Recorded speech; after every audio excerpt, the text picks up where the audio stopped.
प्रिय छात्रों, आपने इस वीडियो में आकर बहुत अच्छा काम किया। आज हम हिंदी व्याकरण में संज्ञा पढ़ने वाले हैं। संज्ञा जिसको उर्दू में इस्म कहते हैं और इंग्लिश में नाउन। आपको तो पता ही होगा किसी भी चीज़ के नाम को संज्ञा या इस्म कहा जाता है। तो सबसे पहले हम इसके एक बार परिभाषा देख लेते हैं। परिभाषा यानी कि तारीफ़, उसकी डेफिनेशन। संज्ञा उस विकारी शब्द को कहते हैं जिससे किसी विशेष वस्तु, भाव और जीव के नाम का बोध हो, उसे संज्ञा कहते हैं। विशेष किसी खास चीज़ का नाम, वस्तु, चीज़ या भाव या जीव, जानदार के नाम। या दूसरे शब्दों में हम ये कह सकते हैं किसी प्राणी, वस्तु, स्थान, गुण या भाव के नाम को संज्ञा कहते हैं।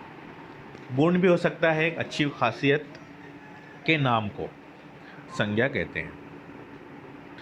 अब जैसे प्राणियों के नाम हम देखते हैं, मोर, घोड़ा, अनिल, किरण, जवाहरलाल नेहरू आदि। अब यहाँ पर कुछ मनुष्य के नाम भी आए हैं, इंसानों के नाम, कुछ जानवरों के नाम भी आए हैं। वस्तुओं के नाम में देखते हैं चीज़ों के नाम, जिसमें फल, फ्रूट वगैरह सब भी आएंगे। अनार, रेडियो, किताब, संदूक आदि। आदि यानी कि वगैरह वगैरह। स्थानों के नाम कुतुब मीनार, नगर, भारत, मेरठ आदि, दिल्ली, मुंबई वगैरह, जिसमें शहरों के नाम भी आ गए। स्थानों के नाम भी उसके अंदर आते हैं। भावों के नाम यानी कि हमारे जो भाव होते हैं, इमोशंस, वीरता, बहादुरी, बुढ़ापा, मिठास, अच्छाई, इस तरह। यहाँ वस्तु शब्द का प्रयोग व्यापक अर्थ में हुआ है, जो केवल वाणी और पदार्थ का वाचक नहीं है। यानी कि यहाँ पर ये वस्तु का जो लफ्ज़ है, चीज़, वो सिर्फ किसी पदार्थ का वाचक नहीं, किसी पदार्थ को ही नहीं गिनता है, बल्कि हर चीज़ को गिन सकता है। जो बगैर जिस्म वाली चीज़ें हैं वो भी, जैसे गुस्सा, खुशी, ये तो क्या है, सिर्फ देखने वाली चीज़ें हैं। ये एक इमोशंस का नाम है, तो ये इनका भी इसके अंदर शुमार हुआ है। साधारण अर्थ में वस्तु का प्रयोग इस अर्थ में नहीं होता, अतः वस्तु के अंतर्गत प्राणी, पदार्थ, धर्म आते हैं। धर्म यानी किस्में। इन्हीं के आधार पर संज्ञा के भेद किए गए हैं। अब इसकी वजह से संज्ञा को अलग अलग टाइप्स, अलग अलग किस्मों में तकसीम किया गया है। हिंदी में ख़ास तौर से आपको ये याद रखना है, क्योंकि संज्ञा का जो शब्द है वो मराठी में भी मिलता है, भले ही उसको संज्ञा पढ़ते हैं, संज्ञा, लेकिन यहाँ पर उसको संज्ञा पढ़ेंगे और उसकी डेफिनेशन भी चेंज हो जाएगी। किस तरीके से देखते हैं? संज्ञा के भेद। संज्ञा के 5 भेद होते हैं। व्यक्तिवाचक संज्ञा, जिसको इंग्लिश में कहते हैं प्रॉपर नाउन। जातिवाचक संज्ञा, कॉमन नाउन। भाववाचक संज्ञा, एब्स्ट्रैक्ट नाउन। समूहवाचक संज्ञा, कलेक्टिव नाउन। द्रव्यवाचक यानी कि मटेरियल नाउन। इस तरह से 5 संज्ञा के प्रकार होते हैं। तो पहला देखते हैं हम, व्यक्तिवाचक किसे कहते हैं? जिस शब्द से किसी विशेष व्यक्ति, वस्तु या स्थान के नाम का बोध हो, उसे व्यक्तिवाचक संज्ञा कहते हैं। किसी खास, यानी कि अगर हम कहेंगे कि एक लड़का आया था, अब लड़का, फिर सोचना पड़ेगा कौन सा लड़का आया था, क्या नाम था उसका, दूसरा सवाल पैदा होगा। तो लड़का बोले तो आम, एक जाति का नाम हो गया, किसी खास का नाम नहीं। अगर हम कहें रमेश आया था, तो हम कहीं पहचान लेंगे, हाँ वो विशेष नाम हो गया, उसको कहेंगे हम व्यक्तिवाचक संज्ञा, यानी किसी भी खास चीज़ का नाम।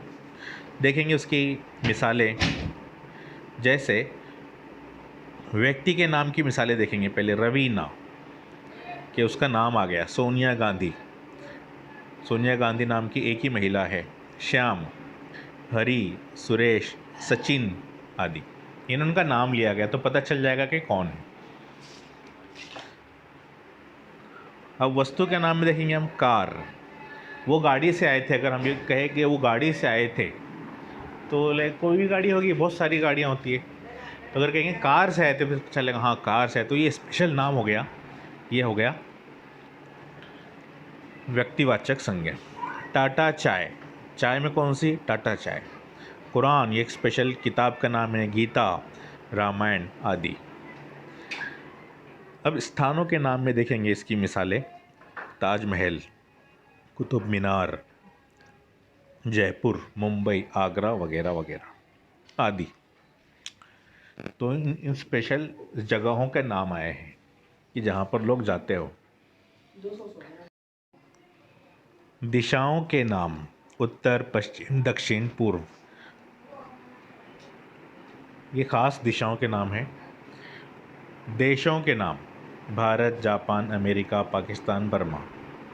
राष्ट्रीय जातियों के नाम, भारतीय, रूसी, अमेरिकी। ये शख्स कौन है? ये अमेरिकी है, तो ये क्या हो गया? इसकी व्यक्तिवाचक संज्ञा हो गई। समुद्रों के नाम, काला सागर, भूमध्य सागर, हिंद महासागर, प्रशांत महासागर। आपने इन समंदरों के नाम तो पढ़े ही होंगे। प्रशांत महासागर एटलांटिक ओशन को कहते हैं। इसके बाद नदियों के नाम, गंगा, ब्रह्मपुत्र, बोलगा, कृष्णा, कावेरी, सिंधु इत्यादि। अगर हम ये कहें कि नदी से आए थे तो नदियों में बहुत सारी नदियाँ होती है, तो वो व्यक्तिवाचक नहीं होगा, बल्कि उस नदी का नाम बताना पड़ेगा। तो ये नाम है, ये कहेंगे व्यक्तिवाचक संज्ञा की ये किस में है। पर्वतों के नाम, हिमालय, विंध्याचल, अलकनंदा, कराकोरम वगैरह वगैरह। नगरों, चौकों, सड़कों के नाम, वाराणसी, गया, चांदनी चौक, हरिसन रोड, अशोक मार्ग। पुस्तकों तथा समाचार पत्रों के नाम, रामचरित मानस, ऋग्वेद, धर्मयुग, इंडियन नेशन, आर्यावर्त। ऐतिहासिक युद्धों और घटनाओं के नाम, पानीपत की पहली लड़ाई, ये इस लड़ाई का नाम है, स्पेशल नाम है, इसलिए वो व्यक्तिवाचक संज्ञा हुआ। सिपाही विद्रोह, अक्टूबर क्रांति, ये उन घटनाओं के नाम हैं। दिनों महीनों के नाम, मई, अक्टूबर, जुलाई, सोमवार, मंगलवार वगैरह वगैरह। ये सब किस में आ गया? व्यक्तिवाचक संज्ञा में आया। त्योहारों उत्सवों के नाम, होली, दिवाली, रक्षाबंधन, विजयादशमी। तो ये सब थे व्यक्तिवाचक संज्ञा। अब दूसरा हम पढ़ेंगे जातिवाचक संज्ञा। तो किसे कहते हैं जातिवाचक संज्ञा? जिस शब्द से एक जाति के सभी प्राणियों अथवा वस्तुओं का बोध हो उसे जातिवाचक संज्ञा कहते हैं। जैसे मैंने पहले बताया कि नदी से आते, नदियाँ बहुत सारी नदियाँ हो सकती है, तो वो जातिवाचक संज्ञा होगा, जिसके अंदर उस टाइप की बहुत सारी चीज़ें आ सकती है, किसी स्पेशल का नाम नहीं होता, उसको कहते हैं जातिवाचक संज्ञा। जैसे बच्चा, अब बच्चे का नाम नहीं दिया है, कौन सा, कोई भी बच्चा हो सकता है। जानवर, नदी, अध्यापक, बाज़ार, गली, पहाड़, शहर, शहर कोई भी हो सकता है, खिड़की, स्कूटर आदि। प्राणी, ये सब बोध कर रहा हो, यानी कि किसी खास चीज़ की तरफ इशारा नहीं कर रहा है, यानी कि सामने वाले को सोचना पड़ेगा कि भाई कौन है इसमें से, इसलिए ये जातिवाचक संज्ञा है। लड़का, पशु पक्षियों, नदी, वस्तु, मनुष्य, पहाड़ आदि, ये सब। लड़का से राजेश, सतीश, दिनेश, ये अब इनके नाम आ गए। पशु पक्षियों से गाय, घोड़ा, कुत्ता आदि सभी जाति का बोध होता है। वस्तु से मकान, कुर्सी, पुस्तक, कलम आदि का बोध होता है। नदी से गंगा, यमुना, कावेरी आदि सभी नदियों का बोध होता है। मनुष्य कहने से संसार की मनुष्य जाति का बोध होता है, इसमें से हम कोई भी मनुष्य को ले सकते हैं। पहाड़ कहेंगे तो उसमें बहुत सारे पहाड़ों के नाम पता चलते हैं। तो इसलिए ये हुआ जातिवाचक संज्ञा, जिसमें किसी एक स्पेशल चीज़ का नाम नहीं होता। इसके बाद देखेंगे हम भाववाचक संज्ञा। किसे कहते हैं भाववाचक संज्ञा? तीसरा है ये थकान, मिठास, बुढ़ापा, गरीबी, आज़ादी, हंसी, चढ़ाई, साहस, वीरता। यानी कि ये इंसान के भाव जो होते हैं, इमोशंस, उनके नाम है, हंसी, गुस्सा वगैरह। शब्द भाव गुण, अवस्था तथा क्रिया के व्यापार का बोध होता है, इसलिए ये भाववाचक संज्ञाएं हैं। इस प्रकार जिन शब्दों से किसी प्राणी या पदार्थ के गुण, भाव, स्वभाव या अवस्था का बोध होता है, उन्हें भाववाचक संज्ञा कहते हैं। समझ में आया कि जिन शब्दों से किसी प्राणी या पदार्थ के गुण, किसी के गुण, खासियत, भाव, उसके इमोशंस, स्वभाव, उसके मिजाज या उसकी हालत का बोध होता है यानी पता चलता है, उन्हें भाववाचक संज्ञा कहते हैं। उत्साह, ये उसकी मिसालें हैं। ईमानदारी, बचपन वगैरह वगैरह। इन उदाहरणों में उत्साह से मन का भाव होता है। उत्साह किसका भाव है? मन का। खुशी, गुस्सा। बचपन किसका भाव है? ये इंसान की ज़िंदगी का भाव है। ईमानदारी, ये भी मन का भाव है। बचपन जीवन की एक अवस्था है या दशा को बताता है। अतः इसलिए उत्साह, ईमानदारी, बचपन आदि शब्द भाववाचक संज्ञाएं हैं। हर पदार्थ का धर्म होता है, किस्म होती है। जैसे पानी में शीतलता होती है, पानी में ठंडापन, आग में गर्मी, ये उसका धर्म है, खुसूसियत है। मनुष्य में देवत्व और पशुत्व इत्यादि का होना आवश्यक है। कि कोई इंसान बहुत अच्छा होता है, कोई बुरा होता है। पशुत्व यानी बुरा, देवत्व यानी अच्छा। पदार्थ का गुण, किसी भी चीज़ का गुण, पदार्थ यानी मादा, किसी चीज़ का गुण या धर्म पदार्थ से अलग नहीं रह सकता। घोड़ा है तो उसमें बल है, वेग है और आकार भी है। यानी अगर घोड़े का नाम लेंगे हम तो उसकी एक स्पेशल रफ्तार होगी, उसका एक आकार होगा कि इसको हम देखकर पहचान सकते कि हाँ ये घोड़ा है। व्यक्तिवाचक संज्ञा की तरह भाववाचक संज्ञा से भी किसी एक ही भाव का बोध होता है। जिस तरह व्यक्तिवाचक संज्ञा में किसी एक ही चीज़ का बोध होता है, ऐसे ही भाववाचक संज्ञा से भी किसी एक ही भाव का बोध होता है। धर्म, गुण, अर्थ और भाव प्राय पर्यायवाची शब्द हैं। ये सब बिल्कुल पर्यायवाची, ऑप्शनल है कि एक नहीं तो दूसरा, दूसरा नहीं तो तीसरा।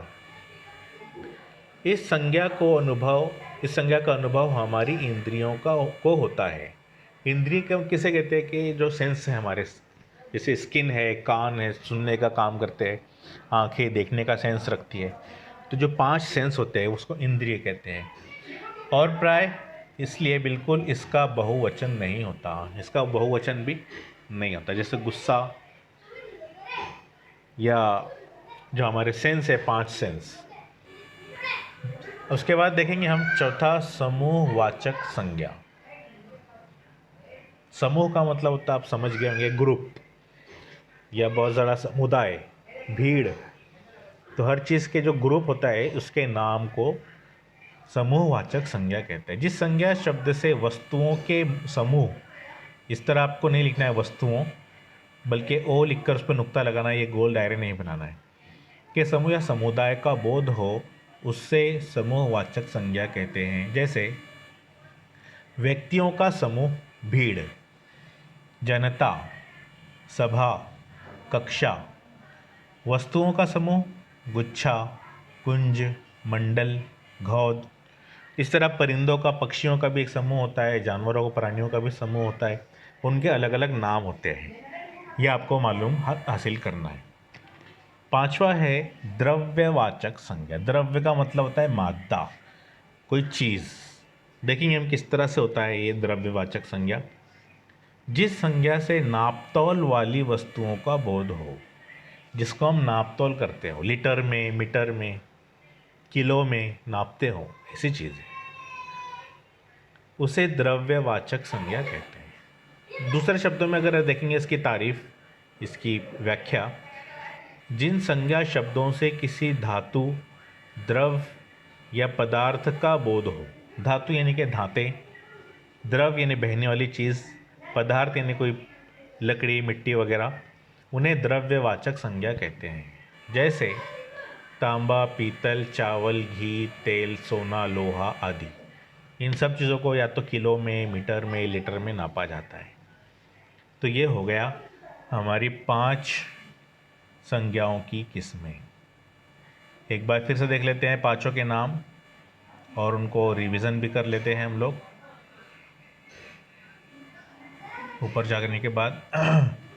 पांचों भी किस्में ये हैं। सबसे पहला है व्यक्तिवाचक संज्ञा, कि जिसके अंदर किसी खास का नाम हो, ताजमहल। जातिवाचक संज्ञा, ग्रुप का नाम, इमारत, इमारतों में बहुत सारी हो सकती है, कोई भी ताजमहल वगैरह। तो जातिवाचक संज्ञा, ग्रुप का नाम यानी कि एक जाति का नाम, जातिवाचक संज्ञा। उसके बाद तीसरा भाववाचक संज्ञा, गुस्सा, खुशी, जिसमें पन का लफ्ज़ ही बनता है वो। चौथा समूहवाचक संज्ञा, जैसा कि हमने देखा भीड़ लोगों की, बच्चों की क्लास होती है उसको कक्षा कहते हैं, वो भी एक समूहवाचक संज्ञा, कक्षा जो लफ्ज़ है वो समूहवाचक संज्ञा हुआ। द्रव्यवाचक, तेल, चावल, घी वगैरह, आटा, जितनी भी इस्तेमाल की चीज़ें, गिनने की चीज़ें, उनको सबको क्या कहेंगे हम? द्रव्यवाचक संज्ञा कहेंगे। अब हमें ये देखना है कि हम भाववाचक संज्ञा कैसे बना सकते हैं। भाववाचक संज्ञाएं बनाना, जैसे मिसाल के तौर पर खुश होना, तो खुश होना ये भाववाचक संज्ञा नहीं है, बल्कि ये क्रिया है। लेकिन खुशी, खुश को अगर हम खुशी कर दे तो ये भाववाचक संज्ञा बन जाएगी। जैसे मैंने पहले कहा कि पन लगता है उसमें, पन, जैसे ये तो बड़ा बेवकूफ़ है, तो ये उसकी भाववाचक संज्ञा नहीं हुई, ये उसकी विशेषता हुई। अगर हम कहेंगे उसने बेवकूफ़ी किया, तब वो भाववाचक संज्ञा बनेगी। इसको हम देखें और अच्छी तरह समझते हैं। भाववाचक संज्ञाओं का निर्माण जातिवाचक संज्ञा, विशेषण, क्रिया, सर्वनाम और अव्यय शब्दों से बनती है, से होता है। भाववाचक संज्ञा बनाते समय शब्दों के अंत में प्राय बिल्कुल पन, अत्व, ता, इन शब्दों का प्रयोग किया जाता है। 3 शब्दों का, पन, अत्व, ता, जैसे एड़ापन, अकलमंदी, दी में भी इस्तेमाल होता है वहाँ पर, और ता, स्वतंत्रता। तो अब सबसे पहले हम देखेंगे जातिवाचक संज्ञा से कैसे भाववाचक संज्ञा बनती है। यहाँ पर उसका टेबल दिया हुआ है, जातिवाचक संज्ञा, इसको भाववाचक संज्ञा बनाया गया है। फिर इसके बाद देखेंगे यहाँ पर दूसरा टेबल, जातिवाचक संज्ञा से भाववाचक संज्ञा बनाया गया है। तो मैं इसको थोड़ा साइज़ छोटी करता हूँ ताकि चारों टेबल हमारे सामने हो। स्त्री, ये जातिवाचक संज्ञा है। जैसा कि हमने देखा, स्त्री एक जाति का नाम है, किसी एक स्त्री का नाम लेंगे, सोनिया गांधी, तो ये क्या हो जाएगा? व्यक्तिवाचक संज्ञा हो जाएगा। तो स्त्री, स्त्रीत्व, औरतपन, ये तो लगा इसमें। भाई, भाईचारा, ये क्या हो गया? भाईचारा, भाववाचक संज्ञा। स्त्रीत्व, ये क्या हो गया? भाववाचक संज्ञा हो गया। आगे देखते हैं अगला, मनुष्य, मनुष्यता, देखिए यहाँ पे ता लगा। पुरुष, पुरुषत्व, आदमीपन। शास्त्र, शास्त्रीयता। जाति, जातीयता। इस तरह से ये भाववाचक संज्ञा को बनाया गया है जातिवाचक संज्ञा के ज़रिए। तो आपको ये याद रखना है कि जातिवाचक संज्ञा से भाववाचक संज्ञा कैसे बनाते, ये आपको लिखना है। अब आप लिखना शुरू करें यहाँ से। बच्चा बचपन, नारी नारीत्व, लड़कपन मित्रता, अध्यापन अध्यापक अध्यापन। दूसरा है विशेषण से भाववाचक संज्ञा बनाना।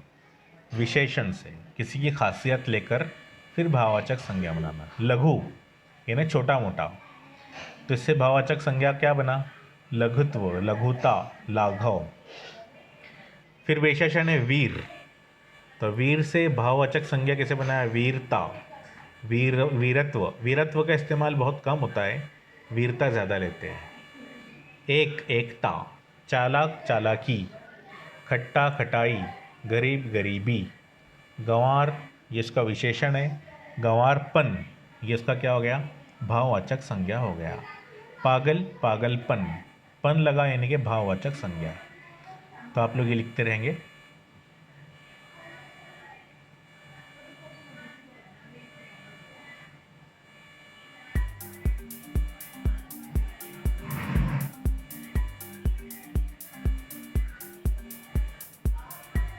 तो यहाँ तक थे किस तरीके से हम भाववाचक संज्ञा बनाते हैं, और भी इसके कुछ प्रकार है, लेकिन आज हमारे लिए बस इतना ही काफ़ी है। तो ये लिख कर आप अपने जो है टीचर से चेक करवाएंगे या मुझे सेंड करेंगे। तब तक के लिए आज्ञा दीजिए। अस्सलाम वालेकुम।